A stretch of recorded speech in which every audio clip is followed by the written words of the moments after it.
Hi guys, it's Christian here and welcome to my channel. We're going to be doing a reading for the sign of Scorpio, Sun, Moon, or Rising. So if you're a Scorpio, Sun, Moon, or Rising, this is going to be the reading for you, and it's going to be the week for the week of October 25th through the 31st.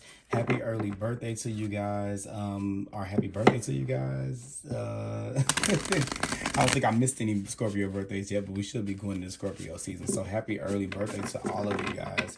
Keep in mind that these readings can't possibly fit for every single Scorpio, so take what resonates and leave behind what doesn't. You also can check out your moon sign video and your rising sign video, and that will give you a more comprehensive message for the week ahead. Okay, I am going to be using the Light Seers Tarot here.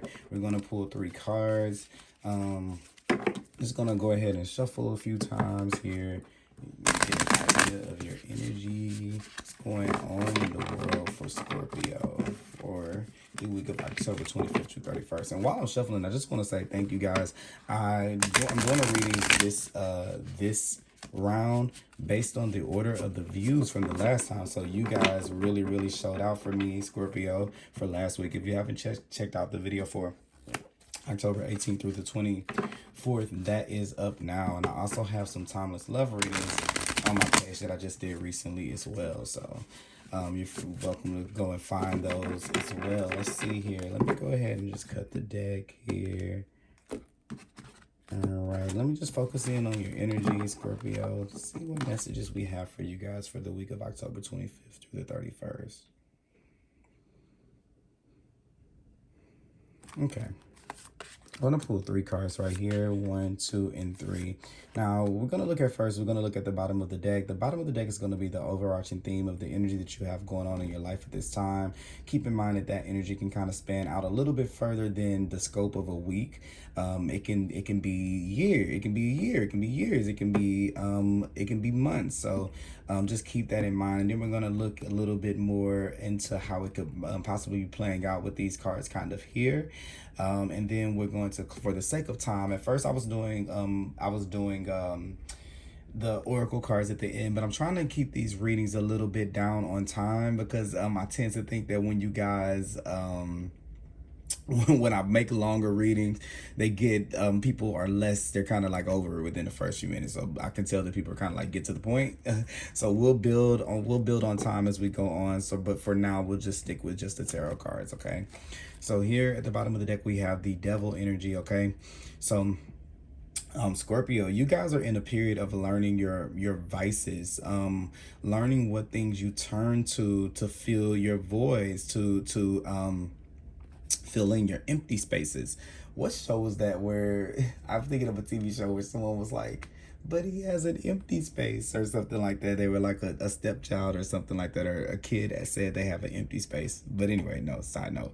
But yeah, this is definitely looking head on at the things that kind of hold you back. Some of you may be coming out of relationships or situations that may have been toxic for you, that may not have been helpful for you. This is looking at those situations dead on in the face. I love it when the devil card shows up.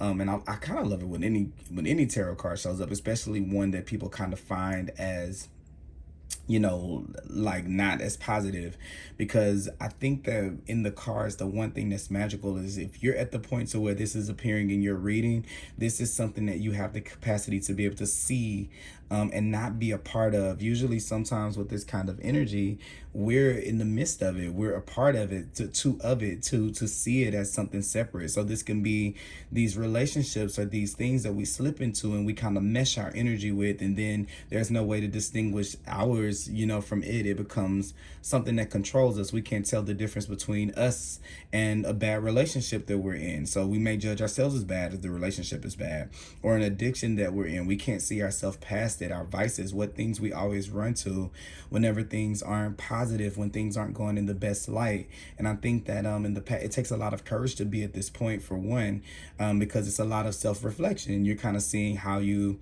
tangled yourself in, or how you've relinquished control over your life, but or over your energy. But the cool thing about the devil card is once you see it, it's so simple. You're going to see the power of choice. You're going to be noticing the power of saying no, the power of oh, I don't have to be here. That was a choice. So it can be a lot of revelation when you have the devil card as the overarching theme, because this is a lot of like seeing your part in things, and just simply removing yourself from it. Maybe we don't have to have the full understanding just yet.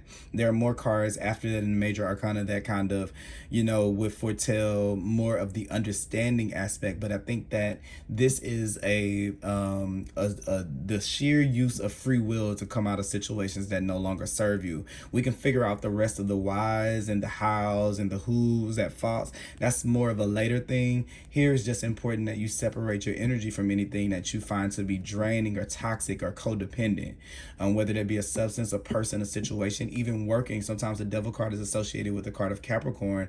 It can be overworking, Scorpio, or it can be for the way that things look to other people in society. Like maybe we're working towards something to keep status quo, that really doesn't resonate with us, that's draining us, that's taking the life out of us as we work up that path. So here in 15, the devil card is trying to prevent us from having to go through the tower moment of 16, which is where we built ourselves up in a tower, and like a Jenga thing coming down, we pull, one block is pulled out and then it all stumbles down. The universe doesn't want us to build on that. So with the warning of the devil, it tries to get us to make the choices on our own before it has to make the choices for us, in other words. So that is here.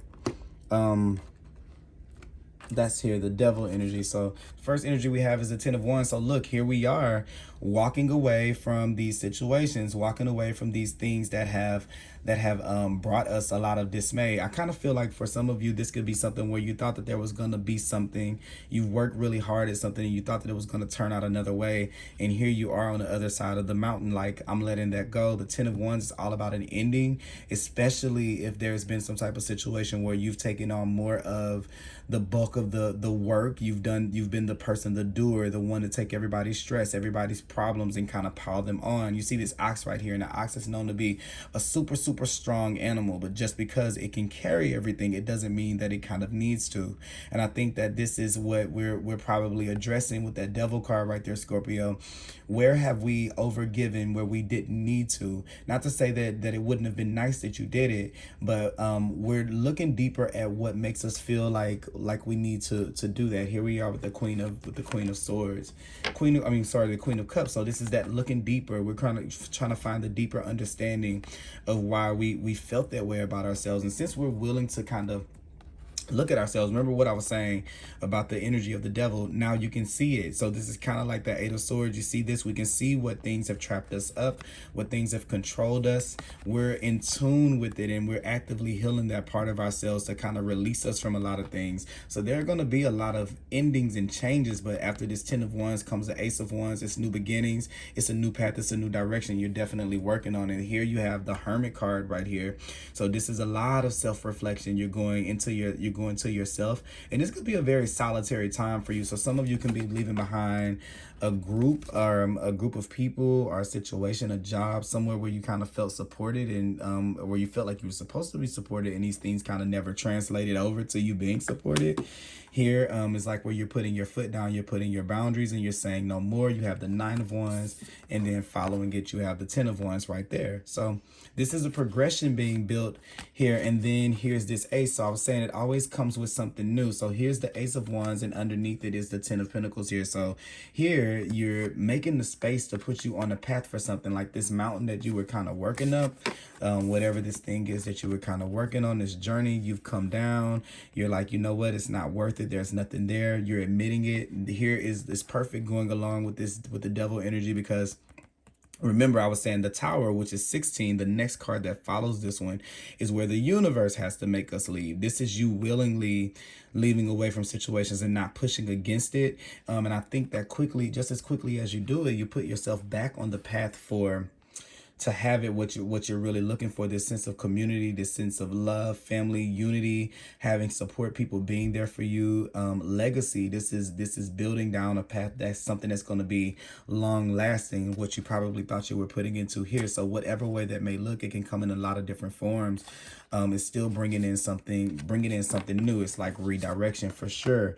You have the 2 of Cups here, and then you have the Wheel card. So definitely and the Six of Swords. So this is all going in order. So you're moving into like these calmer waters here, definitely by the choices that you're making, especially if you're someone that's single out there and you're looking for partnership or something like that. This definitely puts you back on the path of that, especially if you've kind of been feeling like, I haven't really been receiving what it is that I probably should be receiving here. And then you have the Knight of Swords that's coming in, where you're kind of just like, okay, here it is. You're back on the right path here with that. I know there was a lot of cards to go through right there, but I felt like all of those were kind of necessary in this message. So here you go, the ten of Wands. So this week there could be something coming to. Oh, God. Okay, is this right? I don't even know because it's not as bright. Okay, sorry guys. Trying to make this brighter, but yeah, the Ten of Wands could be like this ending where you're finally saying no to something, where you are assessing how much you're doing and how much you're giving, and this is just a sign to kind of like let your burdens down, like you're carrying a big load. So this week you could kind of be walking into the week feeling like you're carrying a lot on your shoulders, a lot of weight on your shoulders. Maybe there's a lot of responsibility around you at this time. So the advice of this card is to not take on too much, to make sure that you share the burden with people the other people who are around you. Don't forget that there's support. You don't have to do everything on your own, especially if this is something where you're trying to get over some type of addiction or something like that. No matter how that may look, if this is something like that's a substance, you know that there are groups out there that can help. There's information online. Maybe we're needing someone to support us in our journey as we do that. Definitely be sure to speak up if that's something that you need, or to find something to be able to cope with that, because sometimes that's not easy. Here you have the Ten of Wands, where you are kind of carrying something here. Maybe we haven't shared a little bit about what things are kind of hunting us, are creeping in on us, the things that we can't take that we can't fully master. Like, you know, for me sometimes it's depression, for me sometimes it's anxiety. It can look a lot of different ways, where it's very hard to kind of reach out for help, but those are the things that we kind of know to go to, the vices that we know to go to. So this could be a week where you're kind of leaving that behind, the need to kind of keep that to yourself. I see you maybe having a conversation with someone, or sharing it, or at least opening yourself up to the idea, because you don't want to be of it anymore. And I think when you see it coming, instead of you allowing it to you to like succumb to it, here you are kind of walking away looking for solutions. The Eight of Cups is another card of walking away. So you have two of these cards about leaving something. So something this week we're leaving behind, whether it be a person, a situation, or a certain type of energy, even with ourselves, because it doesn't always have to be pertaining to a relationship. But whatever this vice is, whatever this kind of energy that you get into that's kind of low vibrational, that keeps you kind of stuck for a while, and then when you come out you're like, whoa, where was I? This is the first week that you guys are going to be moving towards finding a solution to that, for something a little bit more long term than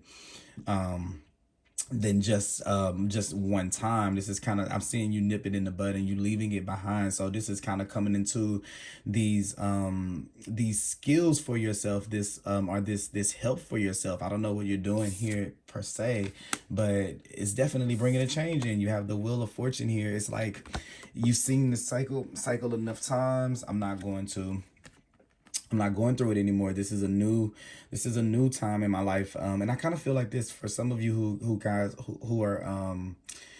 are kind of, if you're still in this space to where you're a little bit like, oh my God, I can't leave this situation. What is this going to mean for me to leave behind something? It's going to mean that you're leaving behind, going through the same thing or dealing with the same thing. The Wheel of Fortune, which is the wheel in this deck, it goes around and around and around. And if you're not really paying attention to it, what I was kind of talking about is you'll end up being in a cycle kind of that you're not in control of. That's someone you're going to feel like you're at the whim of the universe, like you're being thrown around every kind of way, until you can understand your cycles, until you can see your vices and you can look in them. And then that's the way that you kind of ascend. So when we have the wheel here, this is that upward motion, as you kind of can see, spiraling up out of the lower, this darkness that's kind of down here, spiraling yourself up, walking away from those situations towards the Nine of Cups here, which is true happiness, which is true love given to you by the universe. It comes from faith and hope and good spirit, and you're leaving behind the things that don't serve you to get to that. Also too, I kind of got this feeling here with this dice on the neck of the Wheel of Fortune. This is a card of Jupiter, and Jupiter wants us to expand, it wants us to grow, but it also gives us good luck and good favor. So this is kind of, I'm feeling like, even though luck is something that we're not promised, of course, it's something that usually we have to kind of like, okay, I hope I have good luck, but this is to say that you are surrounded by good luck at this time. So if there's been this hesitation about leaving behind things because what will I find, like the odds are kind of in your favor for a cycle change, if you, as long as you're willing to be a part of it with the universe, which you are right here with the 10 of Wands and the 8 of Cups. It's going to support you right back because it wants you to kind of leave behind that energy for good. And I really think that you're doing a good job of doing it. So shout outs to you, Scorpio, for all of your hard work that you've been doing on yourself. And I hope that you guys enjoyed this reading. I will be back with another reading for you guys soon. And take care. Have a great week. And I'll talk to you guys soon. Bye-bye.